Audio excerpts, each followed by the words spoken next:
Deməli, birinci danışaq vasitəli nitqdən. Vasitəli nitq. Vasitəli nitq başqasının nitqini dəyişərək istifadə eləməkdir uşaqlar. Olduğu kimi saxlamırıq. Bu halda iki şeyi bilmək lazımdır. Birinci, ən vacib struktur odur ki, vasitəli nitq, yəni başqasının nitqini dəyişərkən biz ki bağlayıcısından istifadə eləyəcəyik. İkinci isə əsas etibarilə şəxs sonluqları dəyişir. Nə deməkdir uşaqlar bu? Məsəl üçün, tutaq ki, bir nəfər deyir ki, mən deyirəm ki, mən dərsə girməyəcəm. Bunu Zərdiyə deyirəm, Zərdə də bunu sizə deyəcək və Zərdə sizə bunu bu formada deyəcək. Uşaqlar, müəllim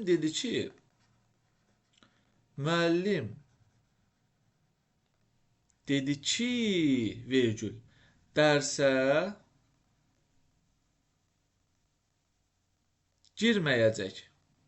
Mən amma belə deməmişdim axı. Mən demişdim ki, dərsə girməyəcəm. Girməyəcəm, yəni girməyəcəyəm formasında. Zərdə deyir, müəllim dedi ki, dərsə girməyəcək. Başa düşdünüz, vasitəli nitq budur. Yəni, başqasının nitqi dəyişdirilmiş formada, təhrif olunmuş formada gətirib çatdırılır bizə. Yəni, bu formada ki-dən istifadə olunması mütləq şəkildədir. Nəzərinizdə saxlayın bunu. Çox uzun danışmaq istəmirəm bundan, yəni heç uzun danışılacaq bir şey yoxdur. Biz əsas etibarilə vasitəsiz nitqdən danışacağıq. Vasitəsiz nitq, yəni başqasının nitqi olduğu kimi çatdırılır. Burada uşaqlar sxemlər var. 5 mümkün sxemi biz əzbər bilməliyik. Birinci sxem, müəllifin sözü, yəni bizə həmin cümləni deyən adam, müəllifin sözü, qoşa nöqtə, dırnaqlar, vasitəsiz nitq, dırnaqlar bağlandı, sonda nöqtə. Nöqtə işarəsi, vergül işarəsi, tire işarəsi yadınızda saxlayın ki, dırnaqdan çöldə qoyulur. Bu struktur necə olur uşaqlar? Baxın, müəllif sizsiz, yəni cümləni oxuyanda o oxuyan müəllifin özüdür. Belə nəzərdə saxlayın. Məsəl üçün deyirəm ki, Şah dedi. Bax, bunu siz oxuyursunuz. Şah dedi. Və şahın dediyi artıq vasitəsiz nitqdir. Şah dedi. Mən qalibəm. Yəni, bunu şah deyib. Amma biz bunu dəyişsəydik, deyərdik ki, şah dedi ki, o qalibdir. Amma şah nə dedi? Şah dedi, mən qalibəm. Və dırnaqlar nöqtə. Bu, şahın dediyi bir şeydir. Və yaxud da ki, bayaqki cümləni yazıram bura. Müəllim dedi, qoşa nöqtə dırnaqlar, dərsə qoşulmayacağam. Yəni, müəllimin dediyi olduğu kimi, dırnaqlar sonda da nöqtə. Bu birinci strukturdur. İkinci sxem, uşaqlar, ikinci sxem belə olacaq. Yenə müəllifin sözü, qoşa nöqtə, vasitəsiz nitq, vergül, tire, müəllifin sözü. Yadda saxlayın ki, əgər müəllifin sözü vasitəsiz nitqdən sonra gələrsə, artıq deməli, balaca M şəklində yazılacaq. Bəs bu nə deməkdir uşaqlar? Bu, o deməkdir ki, bu M var ha, müəllifin sözündən sonra dedi, söylədi tipli bir şeylər gələcək. Məsəl üçün, keşikçi həyəcanla. Baxın, keşikçi həyəcanla bizə hücum ediblər dedi. İndi uşaqlar, baxın bura. Haçandan bizə sözü böyük hərflə yazılıb. Deməli, cümlə burada başlayır. Ona görə keşikçi həyəcanla qoşa nöqtə qoyacam. Açacam dırnaqları, bizə hücum ediblər, fikir bitdisə, dırnaqlar bağlandı. Dedi də burada boşda gəlibsə, baxın, özündən əvvəl vergül tire. Yadda saxlayın ki, uşaqlar, dedidir, söylədidir, bildirdidir, bu kimi ifadələr vasitəsiz nitqdən sonra gəlirsə, yəni ümumiyyətlə vasitəsiz nitqdən vergül tire ilə ayrılır. Əgər bu formada gəlsə, birinci formada, burada vergül tirəyə ehtiyac yoxdur. Əgər dedi müstəqil gələrsə, bu formada, yəni sırf dedidən əvvəl heç nə olmazsa, burada vergül tirədən istifadə mütləqdir. Məsəl üçün, birini də yazıram. Deyək ki, Bahar qorxaraq qoşa nöqtə, dırnaqlar. Sizi tanımıram. Dırnaqlar, vergül tire dedi və qaçdı. İnşallah bu dedi və qaçdı yenə də bu sxemə uyğun gələcək. Çünki qaçmaq nitq deyil uşaqlar. Qaçmaq hərəkətdir. Bununla sizi qorxuzmasınlar. Nəzərinizdə qalsın. Bu formada bir şey. Fikir verin uşaqlar. Bahar qorxaraq siz deyirsiniz müəllif. Sizi tanımıram isə Bahar özü deyib. Bunun bizim dediyimiz hər hansı bir şeyə aidiyyəti yoxdur. Sonra gəlir üçüncü sxem.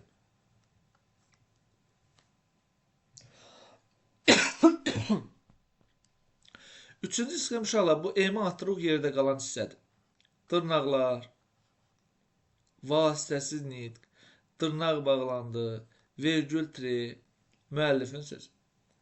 Məsəl üçün uşaqlar, baxın, belə bir şey yazıram. Dırnaqlar, biz bunu da bacardıq. Dırnaqlar, vergül tire, söylədi. Fikir verin uşaqlar, söylədiniz siz deyirsiniz. Amma biz bunu da bacardığı, o kimdirsə o deyir. Başa düşdünüz? Bu formada struktur qurulacaq. Dördüncü sxem nədən ibarətdir? Baxın, dördüncü sxemdə uşaqlar, müəllifin sözü vasitəsiz nitqlərin arasında gələcək. Yəni, dırnaqlar, vasitəsiz nitq, vergül tire, müəllifin sözü, vergül tire, vasitəsiz nitq, dırnaqlar, sonda da nöqtə işarəsi. Baxın uşaqlar, dırnağı açıram. Mən gəlmirəm. Vergül tire. Dedi. Vergül tire. Siz gedin. Dırnaqlar, nöqtə. Yadda saxlayın ki, uşaqlar, dırnaq bir dəfə açılıb, bir dəfə bağlana bilər. Bir vasitəsiz nitqli cümlədə. İkinci dəfə əsla açılıb bağlana bilməz. Fikir verin, dedi uşaqlar, dedidən əvvəldə vasitəsiz nitq gəlib, dedidən sonra da vasitəsiz nitq gəlib və hər iki tərəfdə dedi vergül tire ilə ayrılıb. Çox sadə. Və nəhayət 5-ci. 5-cidə isə müəllifin sözü ilə vasitəsiz nitq bir-birini əvəz edir.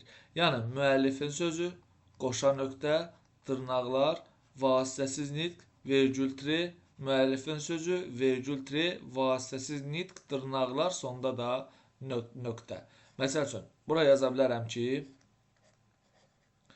Kərəm inadla,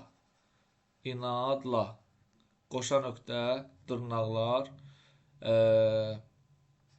biz bacararıq, vergül tire, dedi,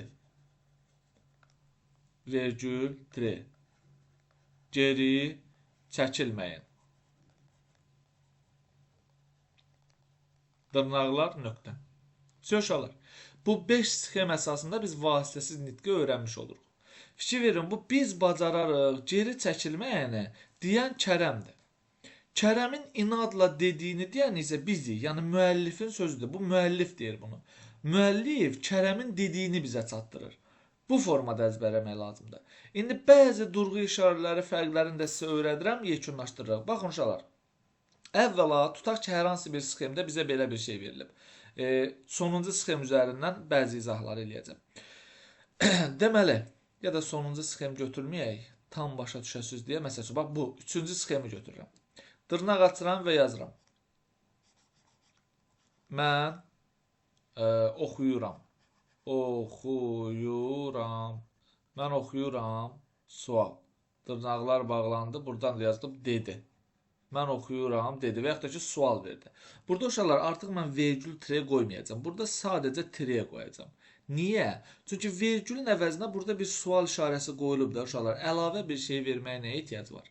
Və bunu uşaqlar biz sxem formasında verəndə hər bir şeyi olduğu kimi verməliyik. Heç bir dəyişiklik etmədən. Heç bir dəyişiklik etmədən. Əgər siz bu sxemə, bax buna uşaqlar götürüb belə bir şey versəz, bu artıq yanlışdır. Bu yanlışdır. Çünki burada uşaqlar vergül yoxdur. Durğu işarələri necədirsə, elə də köçürülür sxemlərin üzərinə. Bunu nəzərinizdə saxlayın. Növbəti nüans ondan ibarətdir ki, uşaqlar, növbəti nüans, əgər dialoq formasında verilsə vasitəsiz nitq, onda dırnaqlardan istifadə olunmur. Məsəl üçün deyirəm ki, Sultan dilləndi. Dilləndi. Qoşa nöqtə. Artıq bura keçirəm. Tire işarəsindən. Gördünüz, birinci tire. Mən hazıram. Nöqtə. Və yaxud da ki, bu formada verə bilərik. Şah Abbas. Şah Abbas. Qoşa nöqtə. Tire. Qısa bir şey yazıram. Qalibik. Vergül tire dedi. Vergül tire. Sevinin. Nöqtə. Görürsünüz uşaqlar, burada dırnaqdan istifadə eləmədim, amma yerinə tiredən istifadə elədim. Yəni bu formada biz vasitəsiz nitqi öyrənmiş olacağıq. Çox sadə strukturlardır həqiqətən. İndi bir-iki cümlə yazıram və onu sizə göstərmək üçün təhlildən keçirdirəm.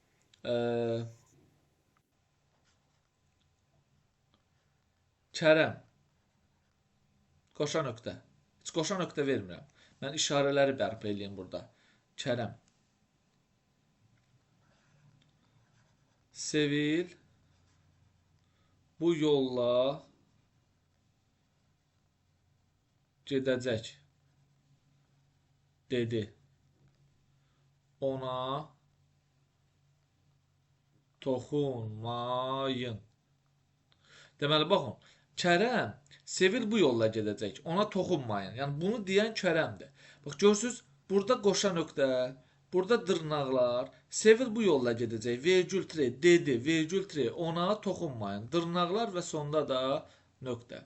Deməli, struktur necə olacaq? Müəllifin sözü, qoşa nöqtə, dırnaqlar, vasitəsiz nitq, vergül tire, müəllifin sözü, vergül tire, vasitəsiz nitq, dırnaqlar və sonda da nöqtə işarəsi.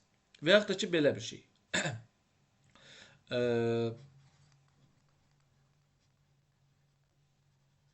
Dərslərimi də oxudum, dedi. Oyun oynaya bilərəm. Burada artıq bir dənə sual. Deməli, dırnaqlar. Dərslərimi də oxudum. Vergül tire, dedi, vergül tire, oyun oynaya bilərəm, sual, dırnaqlar. Sxem necə olacaq? Dırnaqlar, vasitəsiz nitq, vergül tire, müəllifin sözü, vergül tire, vasitəsiz nitq, sual işarəsi, dırnaqlar bağlandı. Sonda nöqtə qoymaq ehtiyac yoxdur. Artıq burada sual işarəsi var. Bu formada bir şey. Və yaxud da ki, Gülnaz, vergül. Mən əmigildən ötrü darıxdım, dedi və getdi. Nöqtə. Baxın uşaqlar. Dırnaqlar. Gülnaz. Mən əmigildən ötrü darıxdım. Dırnaqlar bağlandı, vergül tire. Dedi və getdi. Sxem necə qurulacaq? Dırnaq açıldı, vasitəsiz nitq. Dırnaq bağlandı, vergül tire, müəllifin sözü. Çünki getdi, dil bildirmir ki, danışıq bildirmir ki, mən burada hər hansı bir şeyi yazım. Birini də verirəm, uşaqlar. Deməli, sinif rəhbərimiz mən daha burada qalmayacam qalmayacağam dedi. Deməli uşaqlar, fikir verirsiniz, mən böyük hərflə yazılıb. Yəni bunu sinif rəhbərimiz deyib, bunu siz deyirsiniz. Sinif rəhbərimiz mən burada qalmayacağam dedi, vergül T. Sxemi necə qurulacaq bunun? Müəllifin sözü, qoşa nöqtə, dırnaqlar, vasitəsiz nitq, deməli, dırnaqlar bağlandı, vergül T, müəllifin sözü. Amma belə bir şey də ola bilər, uşaqlar, belə yaza bilərik. Məsəl üçün, atam, sən daha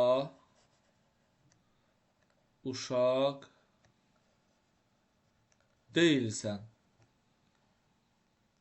Söylədi. Nöqtə. Burada da bir dənə nida işarəsi var. Artıq sxem biraz fərqli olacaq. Qoşa nöqtə, dırnaqlar. Burada dırnaq bağladı, vergül qoymuram. Birbaşa tre qoyuram. Sxemdə belə olacaq uşaqlar. Müəllifin sözü, qoşa nöqtə, dırnaqlar, vasitəsiz nitq, nida işarəsi, dırnaqlar bağlandı, tre, müəllifin sözü, sonra da nöqtə.